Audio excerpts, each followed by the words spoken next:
দেখো তোমাদের first semester যে সংস্কৃত রয়েছে অনার্সের পেপারে যে রঘুবংশ রয়েছে চতুর্দশ যে স্বর্গ, সেখান থেকে তোমাদের প্রশ্ন উত্তর এবার আমি কিন্তু প্রশ্ন জিজ্ঞেস করবো, উত্তর দেবে। দেখো রঘুবংশ মহাকাব্যের রচয়িতাকে, বেশ, রঘুবংশ মহাকাব্যের চতুর্দশ স্বর্গের নাম কি? হ্যাঁ না, সীতা পরিত্যাগ। রঘুবংশ মহাকাব্যের সুবিখ্যাত টিকাকারের নাম কি? সুবিখ্যাত টিকাকারের নাম কি? রঘুবংশ মহাকাব্যের টিকাকারের নাম হচ্ছে মল্লীনাথ। পড়া হয়নি ভালো? বেশ, রঘুবংশ মহাকাব্যের সুবিখ্যাত টিকার নাম কি? বলো, রঘুবংশ মহাকাব্যের সুবিখ্যাত টিকার নাম কি? সঞ্জীবনী। রামচন্দ্রের গুপ্তচরের নাম কি?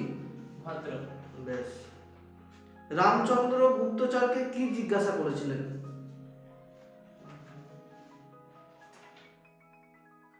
রামচন্দ্র গুপ্তচরকে স্বীয় আচরণ বা চরিত্র সম্পর্কে জনশ্রুতি জিজ্ঞাসা করেছিলেন।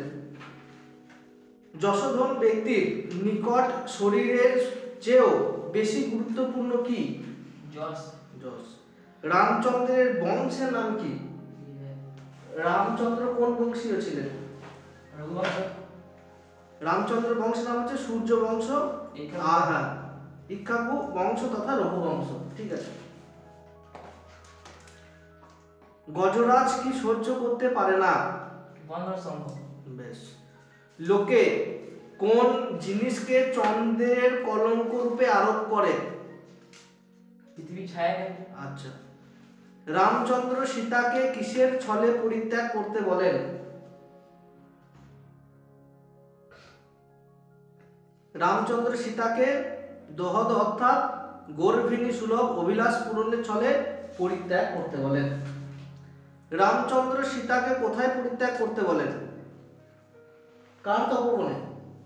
বাল্মীকি তপবনে। হ্যাঁ, ঠিক আছে। কে পিতার আদেশে জননীর উপর শত্রুর ন্যায় প্রহার করেছিলেন? রামচন্দ্র। ভার্গব পরশুরাম পিতার আদেশে জননীর উপর শত্রুর ন্যায় প্রহার করেছিলেন। ঠিক আছে। ক্ষত্রিয় ধ্বংস করতে হবে। বেশ, আর দুটো প্রশ্ন ধরবো। 15টা ছিল তো? হ্যাঁ। বাল্মীকির আশ্রমে যাবার সময় সীতা ও লক্ষ্মণের সারথি কে ছিলেন? সুমন্ত্র। ঠিক আছে। বাল্মীকির আশ্রমে যাবার পথে সীতা রামচন্দ্র সম্পর্কে কি ভাবছিলেন? প্রিয় আমার প্রিয়ঙ্কর। বাহ, ঠিক আছে। আর কয়েকটা প্রশ্ন প্রথমে গোলমাল হয়েছে, এটা আবার পড়া থাকবে পরের দিনের জন্য, একটু আরো ভালো করে থাকবে। এরপরের আবার 15টা পড়া থাকলো, তার মানে আজকের পড়াটা আবার থাকবে, আবার পরের দিনের জন্য আরো 15টা, মানে মোট পরের দিনে আমি কিন্তু 30টা করবো। ঠিক আছে। এই প্রশ্নগুলো কিন্তু গুরুত্বপূর্ণ।